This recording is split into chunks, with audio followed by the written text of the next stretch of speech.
fo ni ngu wala nyumando Tiens. barata ta nyonde me barako anter la radio olumunum be jamana kono nga barata ka mono bo katana e fa bela jele fe ana radio so fe fen joale de nyona ambu bela jele fo dande fo limina so mo na kerengren yana radio genye ka fana ka fe MC Jarabe ale fana ba nga barata ka mono bo ani mono bo radio fe fe mbe malikono ya ambu bela jele fo andi Kologani njija fe ayi Kologani radio islamique olu fana ubanta anu ka nyema Yusuf Maiga ba Yusuf Jabi ke Yusuf Jabi olu banta nu wati min benenu ulada kerengrene la ubisi ka afliti ma me Kolokani bela jele fu na la sonam Yusuf Jabi sababu ya la radio islamique la bismillah ka jeni ga fo jijabe ka radio to bela jele fo dande fo limina ansigira wati bulla femi ne go krafe aywa Usman Aboko fo Usman to Sira Kamara ta se Bouakar Jarama Bada nunu bulo ben ne ka wala obise ka on kuma ka sanuma ani on janyu masoro tumna Yusu ini sokoma nye kuma dima ni adia mi foki wala nyumando kalama bajakulu ni fla bajakulu bela jele fo aywa Antoine iya fo chugo mi nye togoy kata se sirama mi nye bade jamadugo kefa kuyate awakita olu de be ka bara la temebi opma ki fo ki wala nyumando Simon ga kena bashita lawo ka damele bismillah ka kone manyena marhabani ka katika ngop manyena iba wele de ko katika kati semble ni atantoro wa cheo che katika defuru illa fiara iba kalama manyena iba kalama mrange manyena ki data kad mrange ika kuma damane foka ta ba akuma benyena galongani dala obna Yusu ebi folo mene wa amne kamne aywa yene nga do folo la ika do feminye aywa wartigi na ndengo la madu daw afraga fulbe eni bidu gafala ni madu no wartigi to ay mandawa ala we wartigi do mene andinga do ngawa ibi ten wala folo andenu bismillah abana opona feminye mordo naga chedew ani ya amu bela jere fo kata se zena manga fulbu be ni sebendi ame sebenda sebemi na nga mako notre voix o ba jira ka foni on nga stray femme etiemali anga zone sigaka ko femme nye ministre ye minye shima anga dugujuro na folo ko ma lamane sedu trawole ko ka tegere faye sabo ka daka sufrat leka lamane sedu aka uliga jote dore mali dugujuro na folo biseka mali de na fatugo mina ka ke jele yala mimbi bo o ka nyefo mawye aba na fatugo mina ci commencer ki ko lu bela jelenke ni yamen nazarakala pour les bons points du ministre lamane sedu trawole ba jira ka fo kuru nyuma njama ndirama sabo ka ulika jo ko mali de bela jele nyebe ala jamana nyemo kabu yedana ta ka da ikaro lamane seduka aka wulika jo ka baraka bonyembe Yusu Traoré ministre mi nyafo anyashi manga dugujugo na foloko ma kurango katase jiko ma lamane sedu Traoré utukalo laban watu la ay bara do nyama yata bara mi nakra direction nationale de la géologie des mines no bi anga ay wadugu jugoro nafolo a chakeda bado ko fo femi bara do ye olu damnena waje ko lumbe ko comité de pilotage de l'initiative pour la transparence dans l'industrie extractive itie Mali te dore we jekulu de jekulu musigle do anga dugu jugoro nafolo abi bo tugomina ay wakake jelingana ay wajate de munumbe ala songo juma mido ala ane bara numike tugodi kumani puma ko ta ko chari mo ka do ka fo barambe ka ke ablambe o mina kono e ka do ministry me bara nu nyema yala iti Mali re ni yalla je iba ka fo na fa badebe ala sabu ko da ka jamano kono minye jele yan e dugu na fo ka bo ay wa kana dugo mala bara obi ke tugo mun na ka bele jele nyefo ni iti reta ka laje iba ka fo ko ma ko norme mondial fende sigle do je kono mingon mi jate meneke dugu na fo mu bo jamana mun na akobele jele kase ka ke jele nyana ni yalla je wajibi do aywa boba ma ko se ka tien fo obi jate de mun fo olu bele jele ko nga ke tien ye mingon ma to aywa jamana de abse ku nafa to mina ministre lamine sedu aga puma o seve ka ba puma ko ndamane ma chama o bele jele ko ni so jara aya jara ka fo dorete ni yae uye ni mbala ka nywanye o te dore Mali gouvernement yango feminye aywa frangela fanga gouvernement ye ngana nyuma mi na ta mu fe sabu baraba mun mbulu dambe gouvernement fe minyanga dugujo na folo ko abe o baraba ula o pana na manya ko bara o wali ali o kalfalle do alela o pana sufarat le ka baro barade be se ka ke o ganye tabe sabati tugomina ministre lamine sedu aya jira ka fokabo baro bela jelenge ni ye dugujo na folo ta ka laje kerengere nyina ni ye sanokota aywa na fami mbala anga jamana soroma awande ma kono a barka ka bo kosebe Yusu Traoré lamine sedu Traoré mamna na ye pmauta a y'a jira k'a fɔ fɛn min ye jɛlenya ye ayiwa ka se k'o lajɛ ani ayiwa sanu hakɛ min bɔ walima dugujukɔrɔ nafolo hakɛ min bɔ ka to k'a kɛ sɛbɛnw ye ni k'a cari an ka ma ko k'a publier waasa bɛɛ lajɛlen kɔni ka se k'a dɔn ani baaraw bɛ ka kɛ cogo min na o ka dɔn ayiwa sanu bɔ jɛkuluba ninnu walima dugujukɔrɔ nafolo bɔbaaba ninnu ayiwa u bɛ wari hakɛ min fana di jamana ma dugufɛn dɛ a kan ka jira malidenw na a ci kɔmasegin o kan ka kɛ ci kɔmasegin o de ye redevabilité ye a banna il faut rendre compte voilà ka i bilara ci min na ka a bɛ ɲɛfɔ ministriw ka kuma na a y'a jira k'a fɔ ko fɛn min ye o kunnafoniw dilen kuma ni kuma o ka kan kosɛbɛ o fana ko mali kɔni di to kɔ mali na fɛn bɛɛ lajɛlen kɔni kɛ a ye ŋaniya minnu da a n'a ye layidu minnu da k'o baaraw bɛɛ lajɛlen kɔni kɛ an ka dugujukɔrɔ nafolo a bɛ bɔ bɔcogo la k'a kɛ jɛlenya kɔnɔna la jamana bɛ min sɔrɔ ani baara bɛ kɛ kɛcogo minnu na k'a bɛɛ lajɛlen ɲɛfɔ o fana waasa ka tugu baara ninnu nɔfɛ k'a lajɛ fɛn min ye jɛkulu dɔ ye i ka don sigira sen kan o jɛkulu in na min ye sanubɔlaw ye olu b'a la ayiwa ni dugujukɔrɔ nafolobɔla tɔ olu b'a la ayiwa cakɛdabaw b'a la société civile o ma olu b'a la o bɛɛ lajɛlen kɔni bɛ kɛ jɛkulu ye k'a lajɛ ayiwa min fɔra n'a bɛ ka kɛ o kɛcogo la o fana ITIE Mali a bɛ baara min kɛ ko baara nafamaba don n'i dun y'a ta k'a lajɛ min kɔni ye jɛlenya ye a bɛ se ka kɛ dugujukɔrɔ nafoloko la cogo min na o fana ko Mali kɔni a tɛna to kɔ a n'a fɛn bɛɛ lajɛlen kɛ o baaraw ka se ka dagu ministre Lamini Seydou a ye nin kuma ninnu lase a y'a jira k'a fɔ dɔwɛrɛ tɛ nin bɛna kɛ sababu ye ka baarabaw de sigi sen kan baaraba minnu kɔnɔna la i ka dɔn Mali bɛna nafaba de sɔrɔ a la a ka dugujukɔrɔ nafolo la min b'a to a bɛɛ lajɛlen kɔni bɛ se ka kɛ jɛlenya na ko baara ninnu k'a bɛ bila o minɛn kɔnɔ nin kun ye sɛbɛn ye an y'a salo ka bɔ notre voix n'i y'o bila an don n b'a f'i ɲɛna k'a fɔ anw ka sanuko jamana ye sanu an don a bɛ se ka mago ɲɛ an ye ni an yɛrɛ y'an di k'a ɲɛɲini ka jateminɛ kɛ i y'a fɔ cogo min ministre Lamini Seydou a bɛ baara min na ala ka baara ɲɛ a bolo nin bɛɛ lajɛlen bɛ kɛ malidenw ka tɔnɔ de kosɔn m'a f'i ye o don ko n tɛ ɲinɛ a ka kuma dɔ k'a ye min fɔ n ye wa ko baara ma se kuma caman na kuma in ma bɔ ne kɔnɔ han a tɛ bɔ maa kɔnɔ dɛ a tɛ n'i ye kuma cayalen dɔrɔn i bɛ ka wo dɔ datugu bisimila Yusu tɛmɛ n'a ye k'a kɛ ka taa dɔrɔn Antoine an bɛ sɛbɛn ta sɛbɛn min n'an b'a ta a ka dɔn o ti dɔwɛrɛ ye min ye Soir de Bamako Soir de Bamako Bandaw i b'ale dɔn wa n bɛ Bandaw dɔn kɛ Yusu fana an kɔrɔ e bɛna se ka don n ka malidenya na wa ayi dɛ ko n tɛ Bandaw dɔn i bɛ Bandaw dɔn ba Bandaw ba Bandaw bisimila ka dɔn awa min ye tɔnɔ Bandaw tɔnɔ Bandaw awa ka dɔn n'ale kɔni n'u y'a sama ka bɔ awa min ye jamana ɲɛmaa la transition min n'o sigira sen kan min ye Bandaw ye mɛ kalo tile 24 san 2021 n'u y'a sama ka bɔ maa ɲɛmaa la Bandaw awa ka dɔn tiɲɛ yɛrɛ la ko bi n'a ka bi k'u kɔni kɛ bɛ ni k'a ka kabinɛ d'a ma ale tun ye magistrat fɔlɔ de ye jamana in kɔnɔ a ye jamana ɲɛmaa kɔrɔ kabinɛ bɛ d'a ma o a bisimila i n'a fɔ an ɲinina anw ka sariya y'a fɔ cogo min min ye a bɛ k'a dɔn Bandaw ko a ka kabinɛ kan ka d'a ma décret min n'o b'o kuma fɔ o ye numéro 2021 min ye 057 ye PTRM min n'o ye septembre kalo tile 6 ye san 2021 min ye président de la transition Assimi Goïta ale de ye tɛgɛnɔ bila sɛbɛn in na min ye a bɛ k'a dɔn tonton Bandaw min ye a n'o ka kan k'a sababu kɛ mun ye a kɛra jamana ɲɛmaa ye k'a sababu kɛ mun ye min ye a bɛ k'a dɔn Mali maa ɲɛmaa an bɛ se k'a fɔ a kɛra o ye o de kɔnɔna na sa min ye i n'a fɔ Ibrahim Boubacar Keïta ale ta kɛra cogo min na jamana ɲɛmaa kɔrɔ don min ye u ye maa dɔw bila a ka bolo kan minnu bɛ baara k'a ye min ye k'a daminɛ min ye a k'a dɔn article fɔlɔ la min n'o bɛ kɛ sababu ye ka maa dɔw sugandi o min n'o ye colonel Sanbala Sidibe o y'ale kɛ directeur de cabinet ale ye président de la république min ye o ka maa ye chargé de mission min ye a k'a dɔn Samir Nama ani Ali Dawu capitaine Umar Samake ale dɔgɔtɔrɔ ye lieutenant Seydou Jamuntene ale a k'a dɔn min ye magistrat ye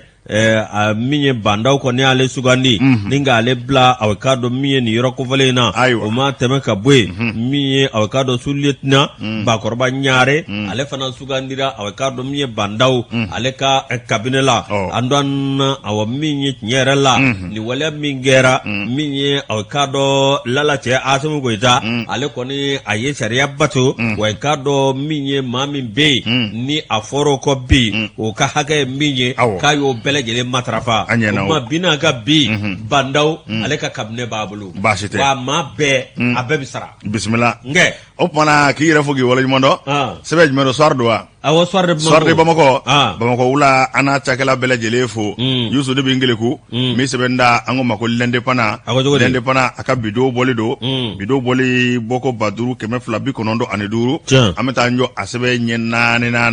fɛn min ye Mali gouvernement ye kɔsa in na a tɛ tɛmɛ tile damadɔ kan Goodluck Jonathan n'a bɛ CEDEAO ka ciden ko fɔ o n'an ko an ka jamana kɔnɔ ka n'a lajɛ baaraw u bɛ danga min na faranjala fanga baaraw a bɛ ka kɛ cogo di layidu minnu dira yalima olu jaabira wa ayiwa kuma caman o bɔra ko in kɔnɔna la ni dun y'a ta k'a lajɛ Goodluck Jonathan ani fanga ɲɛmaaw u sigira u kumana baara bɛ danga min na ɲɛfɔli caman kɛra sɛbɛtamuru kalo tile 6 an kɔrɔ premier ministre i k'a dɔn Choguel Kukala Mayiga a n'a kɛrɛfɛmaaw ka taa se i k'a dɔn ministre caman ma u kɔni CEDEAO a ka ciden a n'a ka délégation bisimila fɛn min Nigeria a jamana ɲɛmaa kɔrɔ Goodluck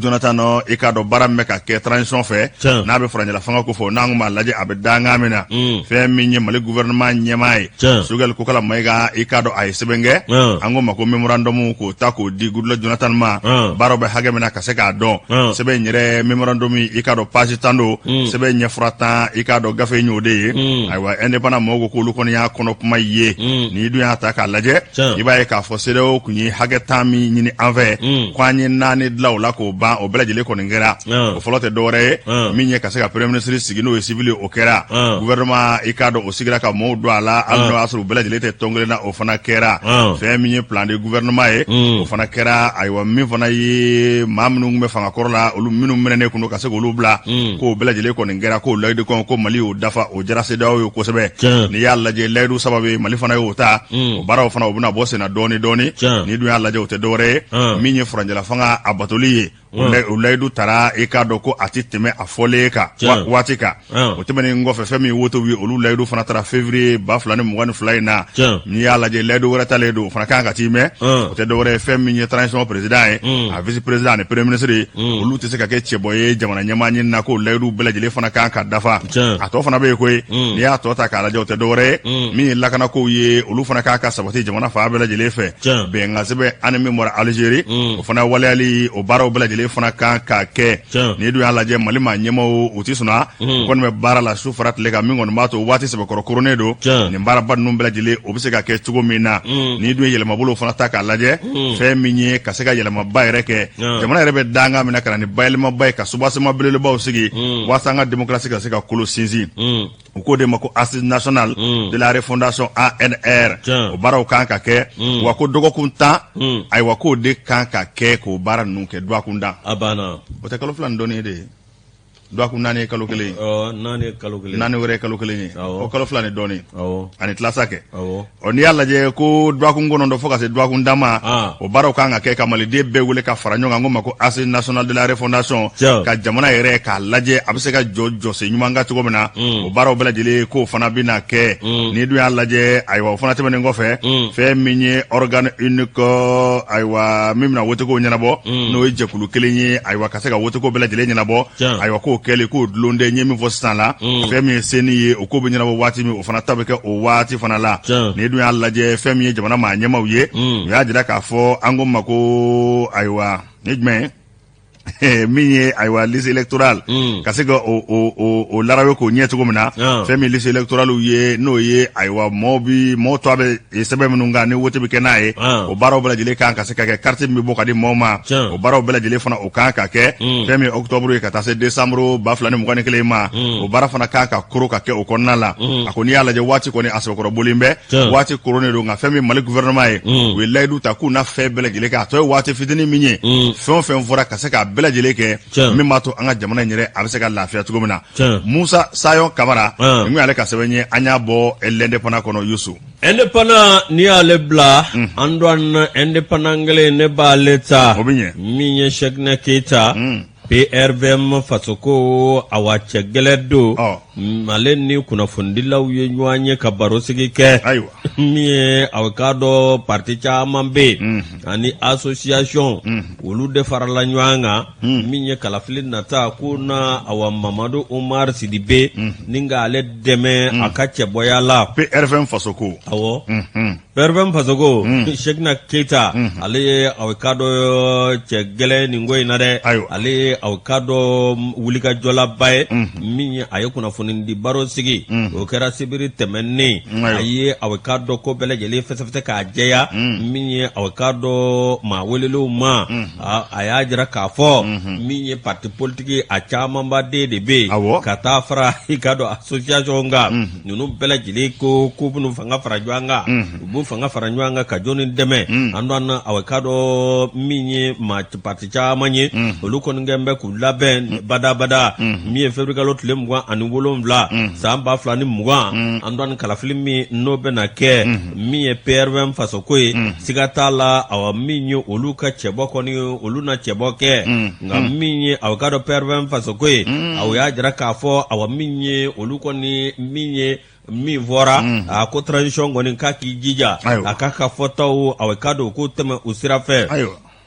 min ye président ko ye o min don sigira min ye u ye wulayidu min ta u k'a bɔ a sira fɛ min ye a bɛ k'a dɔn ko transition kɔni ma kɛ waati ye waati min a bɛ k'a dɔn n'a kan ka kɛ waati jan ye o ma tɛmɛ ka bɔ yen transition a ma fɔ ko a ka sigi fana ko k'a lajɛ a bɛ k'a dɔn fɛn fɛn bɛ yen ko ka dankari o bɛɛ lajɛlen la k'a bɛ a bɛ k'a dɔn min ye sopassement de sigi walasa a bɛ k'a dɔn so bɛ se ka jɔ a ka cogo min na min ka dɔn k'olu kɔni sigilen don k'o de kɔnɔ koyi nka min ye aw ka dɔn Cheikhna Keita ni cɛba in ale kɔni y'a jira k'a fɔ tiɲɛ yɛrɛ la min ye aw ka dɔn ko ni jamana ɲɛmaa min sigira o kɔ ko n'a lajɛ i ka dɔn k'o bɛ taa ni sira min ye ka tɛmɛ ni baara tɔ ye ka tɛmɛ n'o siraw ye ni ka tɛmɛ ni baara tɔ ye an don aw ka dɔn wulikajɔ bɛ sen na dɛ ninnu kɔni ko aw ka dɔn min ye a seka ka bɔ maa la Mamadu Umar Sidibe ka dɔn ko candidat do olu ka jakulu candidat do min ye aw ka dɔn nin maa kofɔlen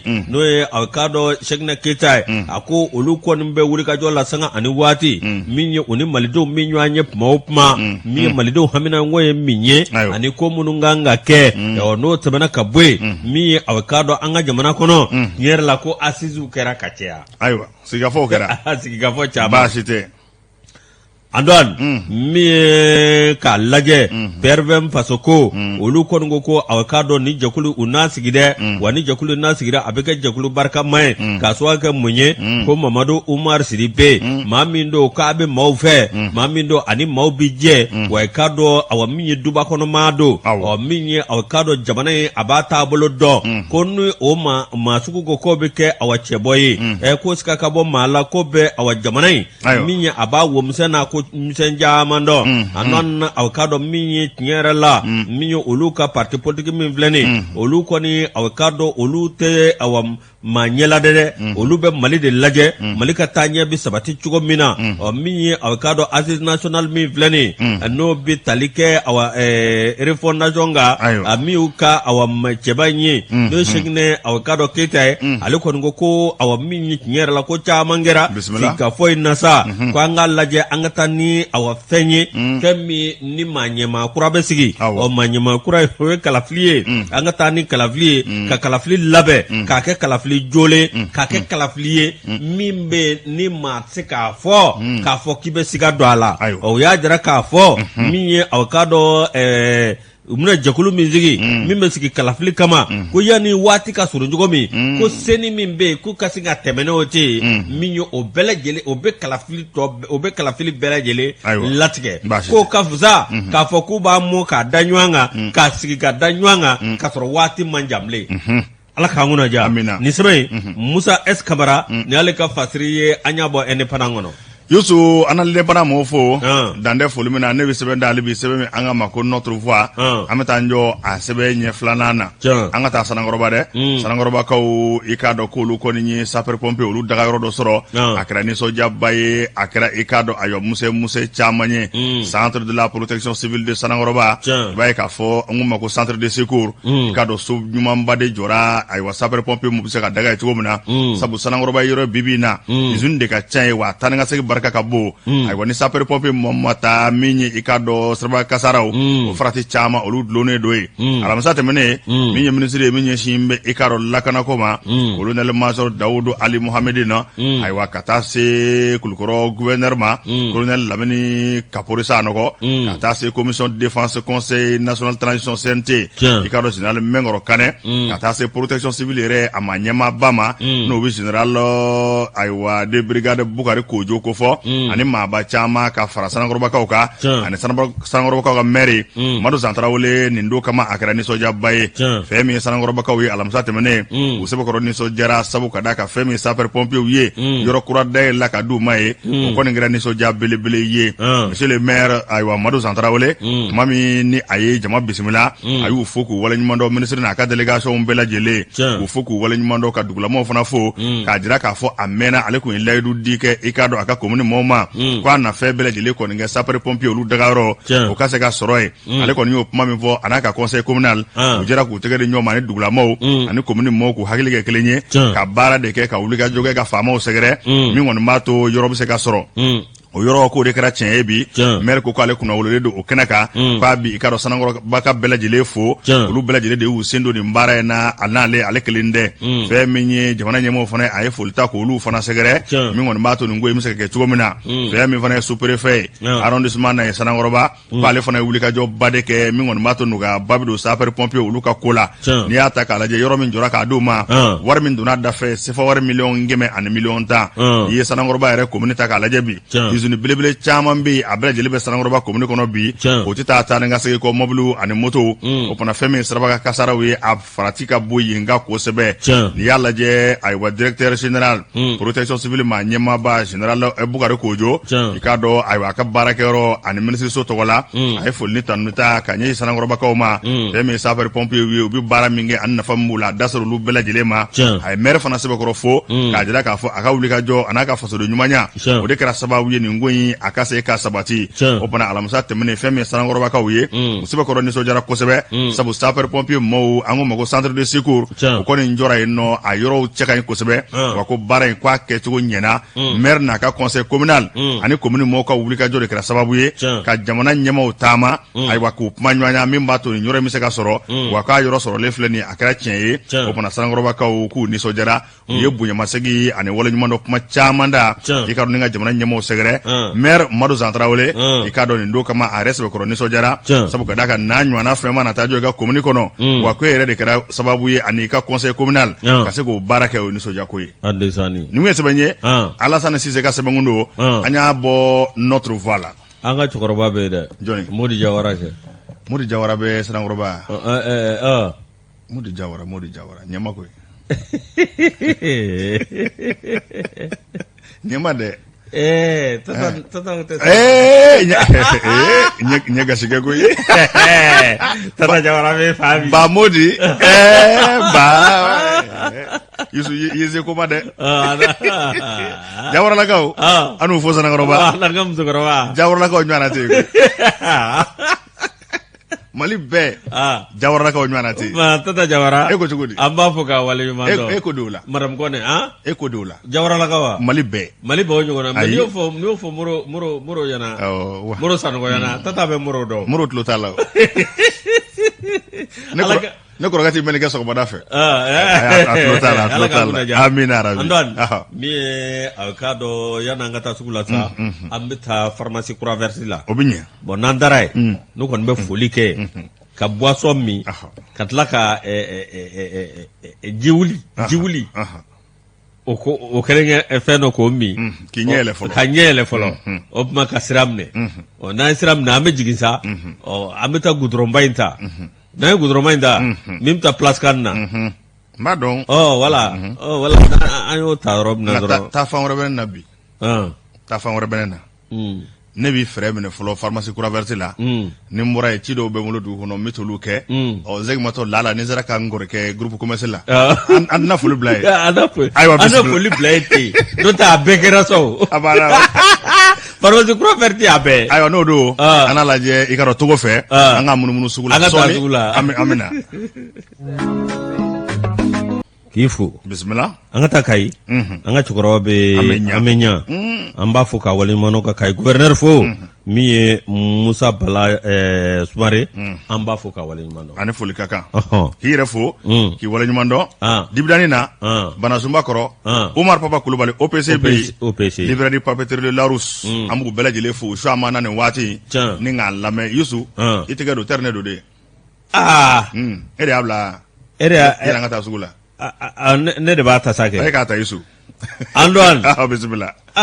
ayi ka a bɛ bolo amina n kɔrɔ ɲ'a minɛ la sirène an bɛ bɔ n'o ye sirène min n'a ka bidon bɔli don ko 378 ye nin ye an bɛ taa ɲɔ a sɛbɛn ɲɛ 7nan na fɛn min Seko ni Dɔngɔ Yusu ko an k'o ta k'o yanga k'o kɛ bɛn ani kelenya a kolo sinsin na ɲe n'i y'a lajɛ an ka Mali kɔnɔ Seko ni Dɔngɔ a bɛ se fɛn caman na su dɔ bɛna kɛrɛnkɛrɛn jango an ka yɛrɛma hɔrɔnya o min bɛna kɛ n k'a fɔ o sango bɛ min bɛna kɛ ɲina 22 septembre i k'a dɔn o kadara kɔnɔna la ko su belebeleba bɛna daminɛ i k'a dɔn septembre kalo tile 21 su in a bɛna kɛ Seko ani Dɔngɔ su ye i k'a dɔn kuma caman sariya caman ani wulikajɔ caman bɛna kɛ min b'a to an ka Seko ni Dɔngɔ yɛrɛ ta ayiwa k'an ka bɛn ani an ka kelenya kolo sinsin n'a ye ko nin bila an bɛ minɛn min kɔnɔ nin don kama septembre kalo tile 21 a su in kɔni a bila an bɛ hɛrɛ ani bɛn ani ka maliden bɛɛ kɛ kelen ye k'a bila an bɛ o minɛn kɔnɔ ministre Somi n'a ɲɛsin bɛ bololabaara ma ani Seko ni Dɔngɔ ayiwa n'an ka tourisme ko ka taa se hôtel ko ma fɛn min kɔni ye labɛnw b'a la ka kɛ dɔɔni min b'a to septembre kalo tile 21 nata a ka kɛ donba ye ko nin su in bɛna ɲɛnamaya k'a sababuya kɛ fɛn min ye Seko ni Dɔngɔ ye i ka dɔn a bɛna matarafa kosɛbɛ ɲɛmaayaba o t'an bɛ k'o di i ka dɔn jamana ɲɛmaa ma colonel Asimi Goyita fɛn min nin su in ye septembre kalo tile 21 y'a fɔ k'a bɛ bila hakilina min kɔnɔ a bɛ bila minɛn min kɔnɔ i k'a dɔn o tɛ dɔwɛrɛ ye min ye Seko ni Dɔngɔ ye ko an k'o ta k'o kɛ bɛn sira dɔ ye sɛbɛn kɔni bɛɛ lajɛlen kɔni dala ka ban wulikajɔw bɛ sen na bɛɛ lajɛlen kɔni bɛ baara la ministre n'a ka cɛdenw min kɔni b'a to i k'a dɔn nin su in a bɛ se ka ɲɛnamaya cogo jumɛn kosɛbɛ n'i y'a lajɛ septembre kalo tile 21 baara jumɛn bɛna kɛ o de ye k'a fɔ dɔnkilidala caman bɛ olu bɛna wele Seko ni Dɔngɔ tigilama caman olu bɛna wele maa minnu bɛ kumaw fana kɛ n'o ye silamu ye o maaw fana b'a la ka taa se fɔlikɛlaw ma ka taa se fɛn caman ma Seko ni Dɔngɔ a bolofara fɛn fɛn bɛ yen k'a bɛɛ lajɛlen bɛna ye nin don wa dɔwɛrɛ tɛ Mali fa bɛɛ lajɛlen fɛ marabolo bɛɛ fɛ a Seko n'a Dɔngɔ tigilamaw bɛɛ lajɛlen kɔni bɛna waasa nin don su a ka kɛ sɛrɛ nin don su a ka bila minɛn kɔnɔ k'a dɔn k'a fɔ Seko ni Dɔngɔ a bɛ se ka na ni bɛn ani kelenya an ka jamana kɔnɔ o kɔnɔ an bɛ ministre fo a n'a ka cɛdenw bɛɛ ko Ala k'o dogo jira an na fɛn min kɔni ye ayiwa nin don ye ko a bɛna kɛ don ye ko maaw tɛna ɲinɛ a kɔ sabu ka d'a kan Seko ni Dɔngɔ ka bɔ Mali fa bɛɛ fɛ ko a bɛna kɛ sababu ye kuma minnu bɛna fɔ dɔnkili minnu bɛna da ani minnu bɛna jira maaw la ko a bɛɛ lajɛlen bɛ bila minɛn kelen min kɔnɔ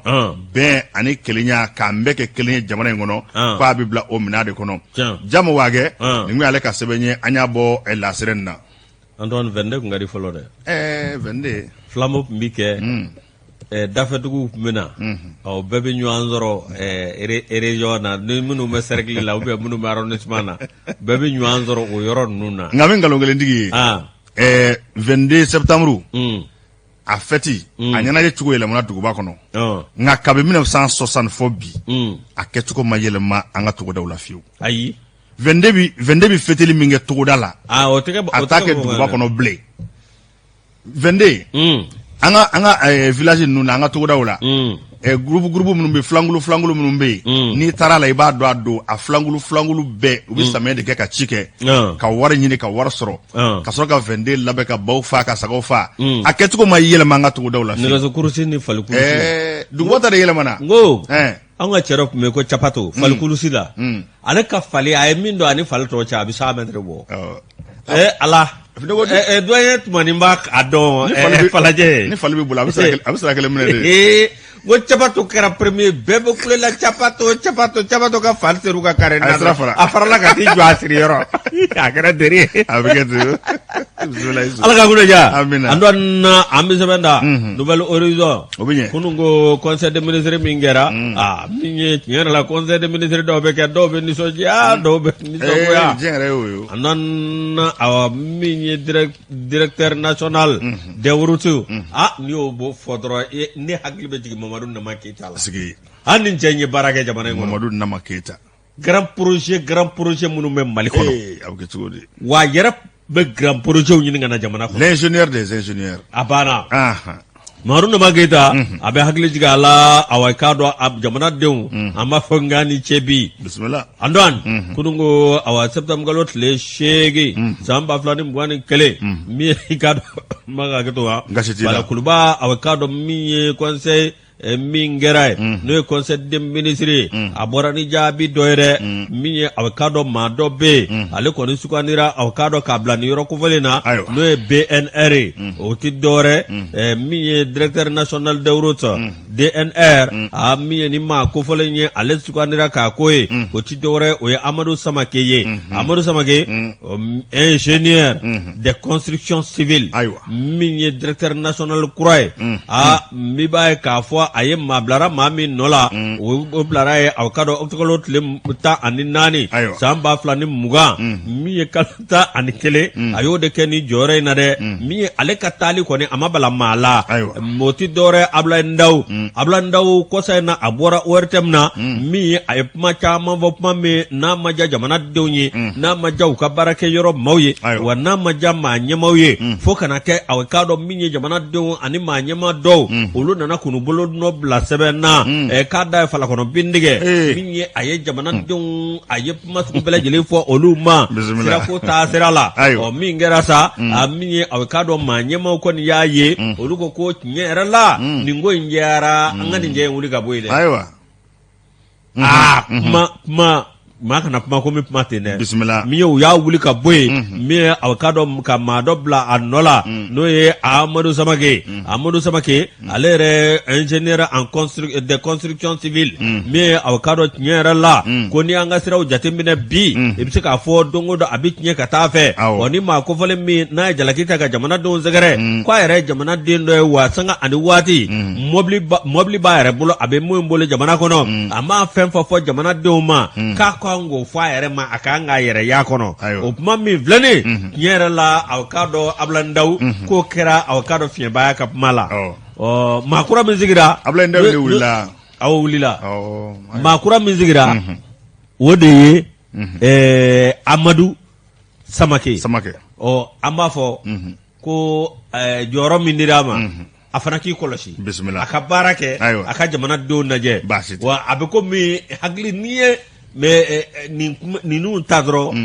hakli be jigi Mamadou Nama Keita la kosobe andon ni jenye barakele de kojugu ingénieur des ingénieurs abuga tugodi ala ka muna ja ala ka sawju manama ni sebe nu waliruzo demba konde ni ale ka fasiri aywa nouvelle horizon kelen yusu ne bi ale sebengele nda yusu ni kuma fora afo ba fe ka kuma fo afo tugola ka kuma fo afo wati fe ikado kuma aba fo kunye angata minyi ikado bamako bagango kwa kembe martaba e sabu ka daka imana ika moto ta walma ika mobilita aywa ni doni sama be inis falu bi karnywana wala ni misu bi karnywana interke do be ndo akero be ala Mamadou Nama Keita nale misu madula bulgasumugu siraina ani kaira siraina amma jo folo de ka misu nege ko abwanye iba ko mériter iba ko fente iba ko sharate jamana kono yusu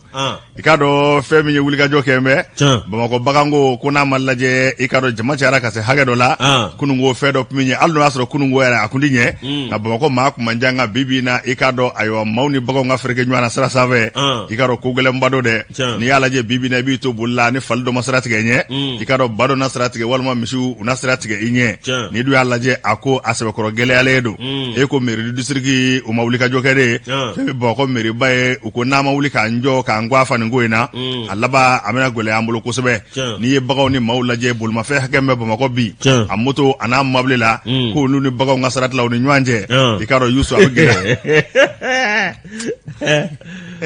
Uka wɛrɛw sigi dɔrɔn jamajɛ la. Ne yɛrɛ ma min faamu. Non. Bon, a bɛ kɛ jamana caman na nka adamadenya yɛrɛ kɔni kuma de ka ca. Sabu n'i ye sariya ninnu filɛ Yusu. N'i ye jamana o jamana lajɛ sariyaw b'a kɔnɔ quoi. Awɔ. Bon, sariya ninnu sɛbɛnnen don, a sɛbɛnnen jɛlen don kojugu. A batoli ko de. Nka nin bɛɛ jɛ bɛ cogo di ko nin bɛɛ bɛ tila ka ye. O de bɛ n dabali ban. Ay sariya sɛbɛnni man gɛlɛn koyi. A tali man gɛlɛn dɛ. Mais a batoli a n'a baarali o de ka gɛlɛn. A ko bibi na fɛn min ye Bamakɔ ye yɔrɔ caman bɛ yen i ka dɔn baganko a kɛn bɛ baara ye a ko bagantigi ninnu ye jɔnni ye jamana ɲɛmɔgɔw fana olu jɔyɔrɔ ye jumɛn o ɲininkali tomi bɛɛ nka Bamakɔ mairie ale kɔni ye kɔfa baara in na a ye wulikajɔ kɛ min sɛbɛkɔrɔ jara maaw ye sabu bolofara dɔw bɛ yen ko brigade urbaine pour la protection de l'environnement BP maaw olu ye wulikajɔba kɛ mairie district a tɔgɔ la fɛn min heure 24 waati min i ka dɔn réseaux sociaux Facebook ka taa se i ka dɔn WhatsApp n'a ɲɔgɔnna caman ma maaw kɔni ye kuma in fɔ ka jaw ta ka cari fa bɛɛ lajɛlen fɛ k'a jira k'a fɔ baganw kɔni u kɛmɛ ka Bamakɔ siraw fa maanifinw ni baganw u b'a la ka sira tila u ni ɲɔgɔn cɛ n'i dun y'a lajɛ o kɛra ko gɛlɛnba ye ka b'o ja ninnu kɔni yɛra mairie du district a ma to kɔ a ye wulikajɔ kɛ min kɔni b'a to de k'a ka cɛdenw jari fa bɛɛ lajɛlen fɛ n y'a fɔ cogo min na brigade urbaine pour la protection de l'environnement BP mo u wulila ka don Bamakɔ baganw o bagan bɛ yen n'u y'a ye u y'a bɛɛ lajɛlen salo ka taa bila fourrière la kɛrɛnkɛrɛnnena k'a fali de kun ka ca. Jaralakaw ka fɛ. I bɛ falisi ye sisan. I bɛ falisi fililen. Ko fali. I bɛ misisi fililen. O caman. Jaralakaw b'a ta k'a tobi. U y'olu minɛ. Ka taa n'u ye fourrière la. Misiw caman ani ka taa n'u ye. Yɔrɔ ba minɛ man di ale ka teli kosɛbɛ. Ani saga caman kɔni bɛ yen o taara ni nin bɛɛ lajɛlen ye. A ko n'i y'a ko yɛrɛ ta k'a lajɛ. I b'a ye k'a fɔ ko baganw kuma caman na. Accident n'o ye siraba kasara ye. A bɛ kɛ sababu ye ka na n'a ye sabu ka d'a kan e bɛ ka mobili boli. E bɛ ka moto boli ni bagan poiri ɲɛ. A dɔw b'a la a bɛ kɛ kojuguba de ye. N'i dun y'a lajɛ jamana in kɔnɔ ko bɛɛ lajɛlen k'i jɔ i jɔyɔrɔ la. Nka ni maa min fana ma jɔ a jɔyɔrɔ la. Sariya de kan ka wuli ni k'e ka fiɲɛ ni k'o latilen. N'i ye BP maaw lajɛ BP maaw kɔni k'u ye baara min kɛ nin k'a sɛbɛkɔrɔ ɲɛna ka kɛ ni maireba ale ka wulikajɔ ye o fana k'a tɛna danima ko ye ko wulikajɔ de bɛna kɛ Bamakɔ fɛn min kɔni ye bagan ye a kana ye saraka bilen k'o baarabaw a daminɛ mɛ nka dɔɔni dɔɔni baara o baara n'a ma daminɛ a ti ban ko nin kɔni y'a baara daminɛnen ye n'i ye Bamakɔ yɛrɛ ta k'a lajɛ ka fara adamadenw caya kan ka fara baganw kan ka fara ɲamantow fana kan ninnu bɛɛ lajɛlen mana ɲɔgɔn sɔrɔ yɔrɔ kelen na fɛn min ye kɛnɛyako ye o gwɛlɛya fana bɛ na o fana fɛn min ye baganw ye u ni maaw duguba kɔnɔna la k'a bɛ gɛlɛya kosɛbɛ baganw mara yɔrɔ b'a dama i ka dɔn baganw mara cogo bɛ yen nka ka taa kɛ baganw bila sirabaw sanfɛ an ka duguba kɔnɔ k'a bɛ gɛlɛya kosɛbɛ fɛn min mairie district ye k'ale kɔni ye baaraba daminɛ min kɔni b'a to nin ko in fu bɛ se ka siri a da la cogo min na Mahamani Ture an y'a bɔ nouvelle horizon na.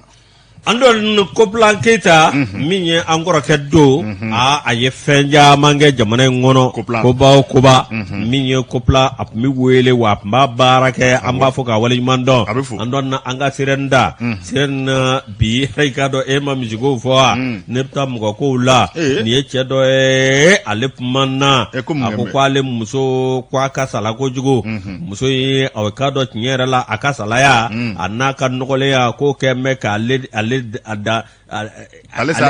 sa dana wa kɛmɛ ka da mana sago ne cɛ jumɛn ye n na a tɔgɔ ye sɛlɛ b'ale muso la ko MD ale muso nɔgɔlen MD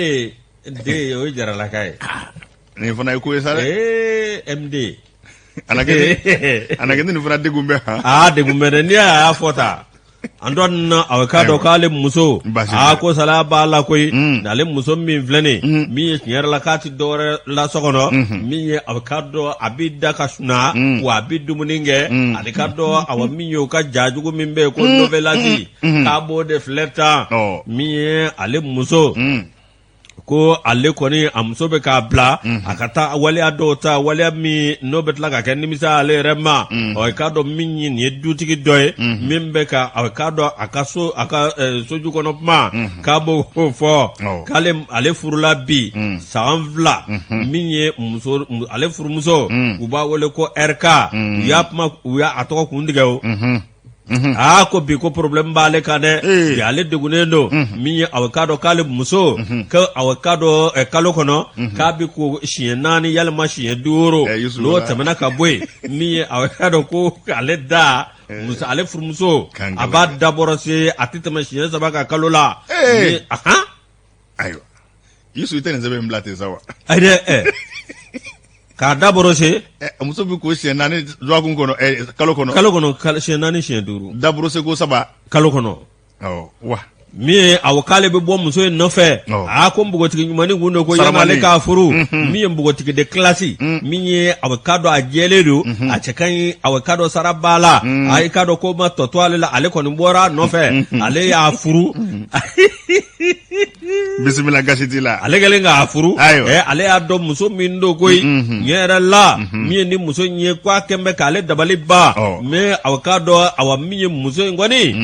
min ye cɛ ye o tɔ ye ko muso in ye MK ye i k'a dɔn tiɲɛ yɛrɛ la ko muso in kɛn bɛ k'ale jigi tigɛ wa ale bɛna bɔ awɔ k'a dɔn baarakɛyɔrɔ la kaban ale bɛna sokɔnɔna na n'ale nana sokɔnɔ i k'a dɔn tiɲɛ yɛrɛ la ni fɛn min bɛ bɛn fɔlɔ dukɛnɛ ma o ye den ka kusi 2 yalima 3 o fililen bɛ dukɛnɛ fa bɛɛ lajɛlen fɛ o fana ye hɛrɛ ye o ye hɛrɛ ye dɛ kana kusi fililen sɔrɔ dukɛnɛ na o ye hɛrɛ ye a ye nɔgɔlen in kɔni a yɛrɛ ti koli min kɛ o de ye baasi ɲinɛ kusi ko ti problème ye ayiwa Antoine nɔgɔw bɛ fa bɛɛ lajɛlen fɛ min ye ale bɛ tɛmɛ n'o bɛɛ lajɛlen la n'ale taara a ka sokɔnɔna na i k'a dɔn a ka sokɔnɔna souvent ko Antoine no ko bɛ jigin fɔ ale ngɔnɔ fɛ ale t'a dɔn a bɛ min kɛ n'ale nana tuma dɔ la ale bɛ n'i sigi sokɔnɔna na salon kɔnɔ a k'a dɔn min ye tiɲɛ yɛrɛ la chaise kɔnɔ ye o bɛɛ da ta min ye ale degunnen don k'a sababu kɛ a furumuso in ka nɔgɔlenya ye Antoine ko ale kɔni bɛ nin ko in na a bɛ waati jan bɔ ale bɛ nin ko in na a ko in kɛ mɛ k'ale tɛmɛ a dan kan min a k'a dɔn ko maa fa min bɛ degun tubabukan fɔra dɛrɛ dégoûté o tɛ negebɔ ye o ka jugu negebɔ ye sago Antoine ko ale muso nege si t'ale la bi min ye nin maa kofɔlen ye ale ko awɔ min ye tiɲɛ yɛrɛ la k'a laban min ye ale kɔni t'a dɔn a bɛ min kɛ sa min ye awɔ k'a dɔn ko ale kɔni bɛ min ɲini ko ale kɔni kɛ bɛ ka nin ko in kɛ ale bɛ tile kɛnɛ ma min ye a bɛ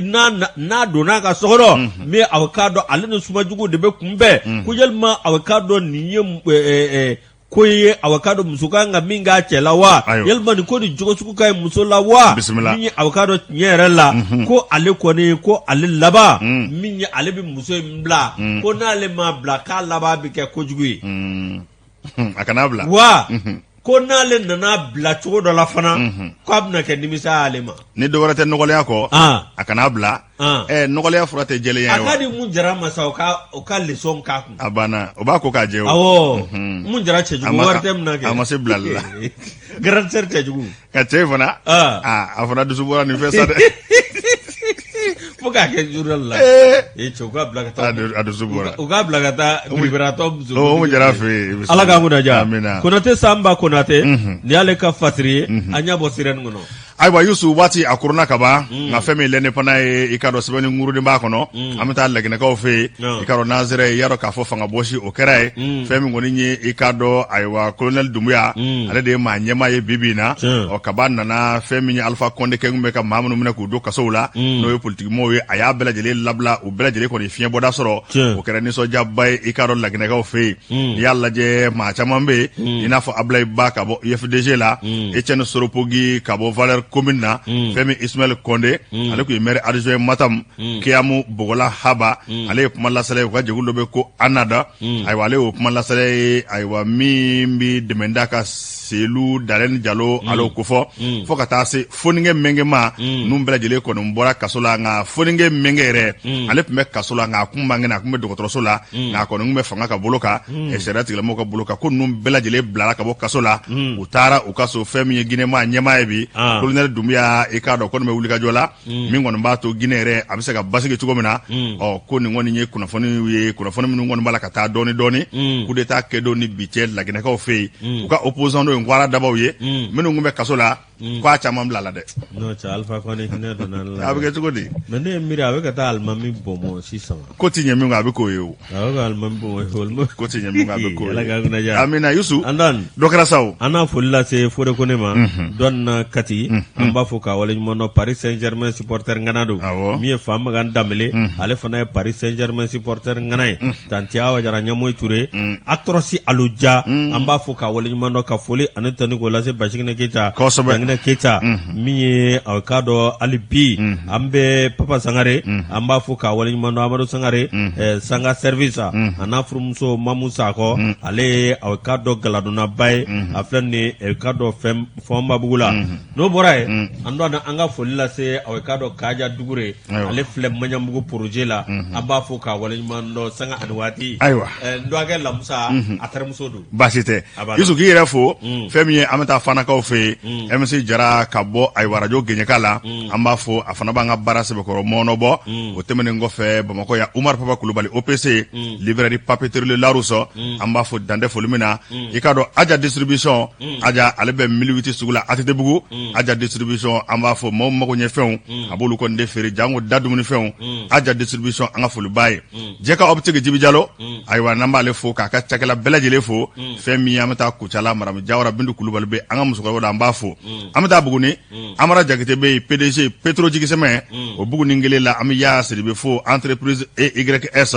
Buguni Masabilakura an ka foli b'u ye Général de brigade Satigi Mɔrɔ Sidibe i ka dɔn centre d'étude stratégique maa ɲɛma dɔ bi an b'a fo a n'a ka cakɛdaw bɛɛ lajɛlen commandant Lasana Tamba Keta bɛ k'an na an ka foli b'u bɛɛ ka taa se pâtisserie boulangerie Morokadi ma 759 donda la pharmacie de l'avenir i ka dɔn Zerni na pharmacie Kaira 759 donda la an ka foli bɛ nin bɛɛ lajɛlen ye ani an yɛrɛ burankɛ Sulemani Bayɔkɔ inspecteur de douane dɔ a bɛ k'a ye an bɛ bɛɛ lajɛlen fo ani fɛn fɛn ye an lamɛn nin waati in na ani radio minnu y'a mɔɔnɔbɔ an terilaka dɔ fana bɛ yan n'o ye monsieur le maire ye Fode Mamadu Konate i ka dɔn Jelibugu maire don i ka dɔn a n'a ka mairie baarakɛla mɔɔw bɛɛ lajɛlen an b'u fo Yusu Dande foli min na an bɛ foli lase Ablaye Kulubali Bandu b'a wele ko Ajo min ye Teria Transit an b'a fɔ ka waleɲuman dɔn a filɛ ni Bamakɔ kura an ka Usman Sangare a n'a furumuso Awa Konate Usman Sangare ale yɛrɛ san gouverneur ye an ka Ɲugutu Danba denw an b'a fɔ ka waleɲuman dɔn Kati Malibugu la min ye Alu Buyagi Kamara ka taa se Seba ma Seba Kamara Debi Traore an bɛ ninnu bɛɛ lajɛlen fo Diboli n'an y'o fo sa an bɛ foli lase Ibrahim Aga Mohamed ale ye Kati Diaye maa ɲɛmaa don ka taa se aw ka dɔn Mohamed Elmedi Ijasma an b'a fo Jacques Kɔnɛ lieutenant colonel Jacques Kɔnɛ an b'a le fo Kati ka Mohamed Toni an b'a le fo aw ka dɔn énergie di Mali la ayiwa bi an bɛ baaraw bɛɛ lajɛlen kun cɛ ayiwa caisse malienne sécurité sociale a maa ɲɛmaa Isaka Kɔnɛ a n'a ka kunnafonidila i ka dɔn Fatumata Macam Kɔnɛ an bɛ ninnu bɛɛ lajɛlen fo i ka dɔn CMS la nin ye ko jaralaka nin ye Kɔnɛ ninnu bɛɛ ye ne den ye n terimuso don dɛ sabali dɛ an bɛ ninnu bɛɛ lajɛlen fo baara in ye jɛka baara ye fɛn min ye i ka dɔn Usmane Togo bolo tun bɛ nɛgɛw la ka taa se Sira Kamara ma ka taa se Buwa Kari Jarama ba dɔ ninnu bɛɛ lajɛlen jɛra ayiwa ka baara in kɛ min b'a to aw bɛ se ka anw kumakan sanuma sɔrɔ cogo min na ni Ala sɔnna ma fɛn min ye i ka dɔn 17 heures waati ye n'o bɛ wula ko fɔ ayiwa segin bɛ kɛ jɛmukan kelen kan Renouveau TV sanfɛ sufɛ fɛn min ye Renouveau FM ye ayiwa nɛgɛ kanɲɛ 20 segin fana bɛ kɛ nin jɛmukan kelen kan n'Ala sɔnna ma sini juma kɔrɔ Yusu ani kɔrɔ Modibo aw bɛ ye nin kɛnɛ in kan ayiwa ka se ka kuma ɲini k'a ta k'a mɔnɔbɔ Janjo Masa a ye bi donna sɔgɔmada in na nka n di fɛn f'a ye ko rira bien qui rira le dernier maa min bɛ yɛlɛ kɔfɛ o de bɛ yɛlɛ ka wasa Renouveau matin na i komi a ye ne dɔ fɔ ne bɛnkɛw ma ale ma taa so ne de bɛ micro la bi ko ne bɛnkɛ n da ko ne bɛnkɛ ye Fanilakaw ye ko ne bɛnkɛ n da nka n ti jigin a la Janjo Masa dɔw fɔ n ti jigin a la sa i bɛ non e kana fɛn fɔ ba i bɛ a ka madame Maya n'a ye kogo kɛ an na n ka taa o fɔ a ye an bɛ t'o fɔ Maya ye a fura de bɛ Maya bolo ni Maya y'i ɲɛ kumun dɔrɔn a bɛ kasi Ala danga kɛ i k'o gindo di yan n bɛ min f'i ɲɛna n ti fɛn f'a ye o jɔn tɛ y'a minɛ filabanani Janjo Masa a t'a kɔrɔ bonya a don n taara so kɔnɔ ye n taara Maya sɔrɔ yen Janjo bɛ kasi la Pali yarɔ ni Pali kɔni ye fila minɛ o bɛ kasi de a kɛra baara ye o a bɛ kasi la ne taara ne ko Maya n ko ne yɛrɛ kasira Maya ko bɛ kasi de ko ne ye dɔ kɛ nin na ko cɛnin fasa ne de don kabi don min ne taara nɔnɔmugu sɔrɔ Janjo Masa bolo a bɛ ka nɔnɔmugu nɔɔni ne ko n k'e kɛra nɔnɔmugu min fila ye wa